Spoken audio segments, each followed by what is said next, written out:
केंद्रीय शिक्षण मंत्री धर्मेंद्र प्रधान यांच्या राजीनाम्यानंतर अमरावती शहरात शनिवारी सायंकाळी डॉक्टर बाबासाहेब आंबेडकर चौक येथे युवक, विद्यार्थी, आंबेडकरी चळवळीतील कार्यकर्ते तसेच सर्वधर्मीय आणि सर्वपक्षीय नागरिकांनी उत्स्फूर्त जल्लोष साजरा केला. फटाक्यांची आतषबाजी, घोषणा आणि आनंदोत्साहाने परिसर दणाणून गेला. सायंकाळी सुमारे 6 वाजताच्या सुमारास सुरू झालेल्या या जल्लोषादरम्यान अचानक मुसळधार पावसाने हजेरी लावली. मात्र पावसाची तमा न बाळगता विद्यार्थी व युवकांनी आपला उत्साह कायम ठेवत जल्लोष सुरूच ठेवला. पावसातही घोषणाबाजी, फटाक्यांची आतषबाजी आणि एकमेकांचे अभिनंदन करत उपस्थितांनी आनंद व्यक्त केला.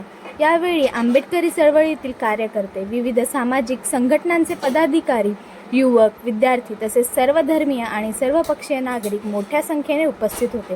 पावसातही उत्साह ओसंडून वाहत असल्याचे चित्र डॉक्टर बाबासाहेब आंबेडकर चौकात पाहायला मिळाले.